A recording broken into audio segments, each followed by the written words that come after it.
Hey guys, it's me. It's Queen Osset Haru, and thank you for joining me for another wonderful edition of Ask an Aquarius.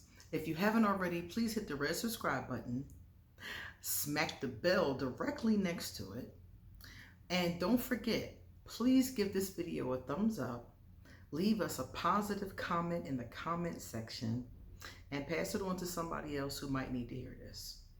And don't forget, stay to the end because I will be reading out my favorite comments of the day. Okay? Stick around and see if one of your comments was one of my favorites. Now, I want to talk to you guys about a situation that a Pisces told me about. This Pisces and I are friends. She is in a relationship with a woman, and she and I have known each other for a long time. She's a very kind person. We've traveled, to different countries together. Matter of fact, the first time I came to Costa Rica, I came with the Pisces. Very kind person, always been there for me. We don't always see eye to eye, but we've never had an argument. But we're different. We're very different. Pisces and Aquarius, we have certain things that we agree on. We agree on 100%. Spirituality, for example. Pisces and Aquarius are two signs that have the tendency to be into spirit and spirituality and things like that. So many of us share that. But we're different in other ways that sometimes cause conflict. But this Pisces is my girl. So she came to me and she told me she was having an issue and she wanted to know my take on it. So apparently she befriended another Aquarius. Now I think she was expecting the other Aquarius to be more like me. And many Aquarius are, but this Aquarius isn't. And she was wondering why, like what's wrong with her? I've known you since, 2011. You don't act like that. And I was like, just because somebody is of your sun sign does not mean they're going to be exactly like you. It's just going to be some commonalities, some similarities. And depending upon nature versus nurture, some of those things could be very different. For example, I'm very comfortable with emotion. I taught myself to deal with my emotions. I allow myself to cry at movies. I allow myself to feel. And once I started feeling, I didn't want to stop. I liked the way it felt. So I'm not typical Aquarius in that particular way. But there are others. There are other Aquarius who are more emotional intelligent or as emotional intelligent as I am, or as expressive at the very least as I am. So I was like, just because, she's Aquarius doesn't expect it to be just like hanging out with me, okay? So basically what she was saying to me was that the Aquarius left her all these overly emotional inboxes because she was supposed to go to Philadelphia and isn't going. A lot of things have been canceled because of the pandemic. She's not going. And the girl flipped out and sent her all these inboxes and very emotional inboxes about, oh, well, why didn't you tell me? And why would you do this to me? And you knew I wanted to spoil you. You knew I was looking forward to seeing you. She just was like pouring out all this emotion. And my friend is not used to me being like that. Even though I do express emotion, when it's something like that, I wouldn't be tripping. I'd have been like, oh, okay, well, let me know when you're coming. And I would have kept it moving. So she's like, why is this Aquarius so different? And I'm like, because you're dealing with a whole different situation. I'm like, you're not dealing with a platonic friendship, first and foremost. Whenever an Aquarius, and she gave me some of the backstory, so I'm going to fill in the holes for you. Whenever an Aquarius is overly emotional like that, there's something going on. There's something going on. Immediately, I was like, something is going on here. So I started to probe her more and more about this Aquarius. And basically, it's exactly what I thought. The Aquarius has had a lot of bad relationships. The Aquarius is in an emotionally broken place. Pisces befriended her because she could see that she was in this emotionally broken place. And the Pisces is generally kind to people. So she was trying to offer her a hand of friendship because she saw that the Aquarius was wounded. The Aquarius has developed feelings for the Pisces. That's why she tripped out like that. Because if she wasn't, she wouldn't be acting like that. She'd be more nonchalant. You know, most Aquarius and I giggle about how nonchalant we are at times when we probably should not be nonchalant. So as she started to, you know, tell me more and more of the story, I started to point it out, you know, because I was like, okay, so you befriended her. Now, mind you, the Pisces is in a relationship. The Pisces is engaged. The Pisces is going to be getting married soon. So I'm like, the girl, the Aquarius, knew that the Pisces was engaged and that their relationship was just platonic. They've never got, you know, they're not talking dirty after dark, you know. They're not, you know, creeping. You know, the Pisces is faithful to her fiance. And this Aquarius, you know, was supposed to be, like I said, a platonic friend. But even though she's in a relationship and their conversations have stayed, you know, appropriate, the Aquarius was starting to harbor feelings for her. So when she told her that she wasn't coming, she flipped out because, you know, she is hoping, you know, that maybe she can take her from her fiance. And my thing is that, you know, even if she can't take her from her fiance, maybe she's just hoping they can mess around, you know, or have some kind of an emotional connection. Because she told her, she was like, oh, I had things planned for us. I want to spoil you. And then a couple of days before this happened, the Pisces said that they were talking on the phone and she texted her. The Pisces said the Aquarius texted her and said, she doesn't understand why she doesn't communicate with her while her fiance is home. She's like, how come when your fiance is home, you can't talk anymore? And she's like, because I'm spending time with her. Hello. And she's like, I'm spending time with her. When she comes home, I spend time with her and she gets my undivided attention, as she should, you know? So the girl is like, well, I don't like that. And, you know, and it's like, what? Like, this Aquarius is tripping.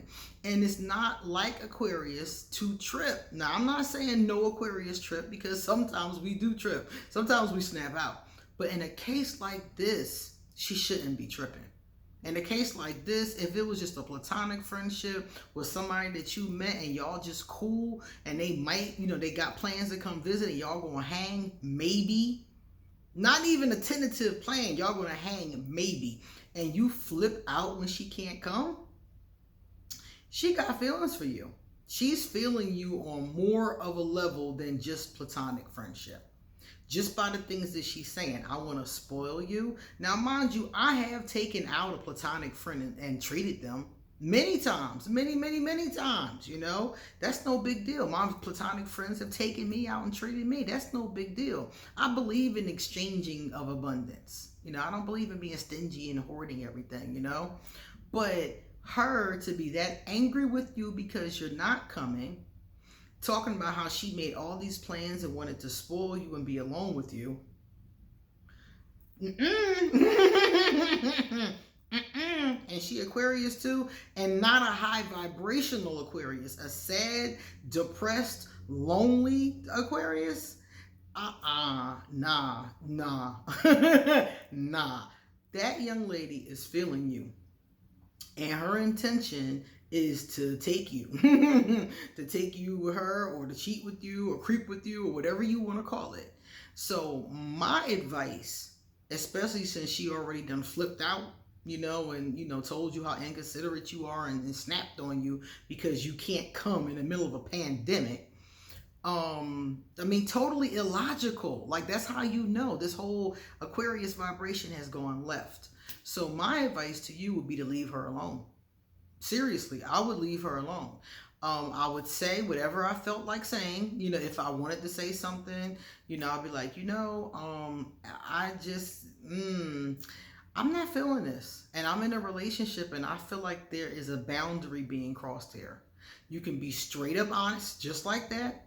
Or you can just fade to black and just stop hitting her up and stop being available. And when she hits you up, have one word answers. You could just fade to black. You could ghost and just lock her on everything and disappear tomorrow. You have a couple different options here. But because of the fact that ghosting causes people to be so upset and so hurt, and because she already, damaged, you already said she was wounded, instead of doing that, I would just tell her the truth.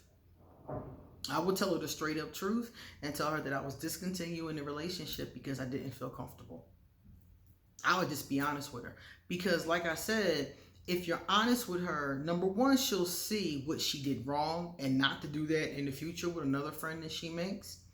And number two, she won't have that hurt and pain, and you won't now become one of those stories. Because remember, you said she's been hurt, she's been in difficult relationships, and she's telling you these awful stories. People who have been in bad situations love to tell the story. Now, it's good to tell the story if you're getting it out and you're doing therapeutic things and trying to work through it. That's actually smart. But if you're just telling the story over and over again for years and years and years and years and years, not doing anything about it, not seeking any therapy, not seeking any kind of healing for it, and you're just regurgitating this story to anybody who will listen, that is not smart. That is a situation that is not healing. It's a festering wound. And that is evidence that that wound is festering, and you need to find a way to heal it. You see? So, you will now become another one of those festering wounds. You'll become one of those stories. Oh, I befriended this Pisces and we was cool and then she just ghosted me. You'll become one of those stories. So instead of becoming another wound, I would just tell her. It's not going to be pretty. She's not going to like it. And that is going to be something that she's not going to like either. But it's the truth. And it's closer to helping her change the behavior than just disappearing. She's going to be upset either way, but at least this way is healthy and productive. So that's what I would do if I were you. And I would do it expeditiously because it's only going to get worse. I'm telling you, I don't know her, but just based on what she said to you and what you told me, she wants you. And you need to get rid of her. Because this ain't going to stop. It's going to be more and more of this. It's like things will go back to normal, and then it'll be another incident and another snide remark and another passive aggressive behavior. It's going to keep on happening. So it's time to move on. All right, guys, let me tell you my favorite comments. Number one, Lily has received one of the highest number of hearts from me. So a person who receives a high number of hearts from me is somebody who leaves a lot of positive, loving comments. And you're going to hear a lot of them as I read out these comments because they comment very frequently, and it really makes my day. And Lily said, Queen, your videos are always very informative. Thank you. As an Aquarius, I always click off with something I can apply to my life, and I thank you for that. Oh, I appreciate that. That's what I'm here for. That is what I'm here to hear, okay? And you're very, very welcome. That's what I came here for. All right. Now let's scroll down to the next one. We got one more. Amethyst Falls. Amethyst subscribed only 3 weeks ago. So Amethyst, thank you. And welcome to our family, our YouTube family. Amethyst says, every time you remind us Aquarians to check in with our true feelings, because we might not even know what we're feeling anymore, I feel exposed. But of course, I acknowledge that it is wholesome advice. Laugh out loud. Appreciate you, Queen. Much love to you. Thank you so much. And I know I've been there. I was there for years. I was there for half a lifetime. It felt like. I think it was half a lifetime. And that's how I worked it out. So I hope that you're able to use that information to your best interest. And thank you so much for subscribing. Thank you for being here. Thank you for commenting. And thank you for being a light. All right, guys, it's time for me to get going. So if you would like to get a reading done, please email me and I got your back. All my information is underneath this video. Stay clean, keep your hands washed, and come back soon because I have a lot more to say. See you later.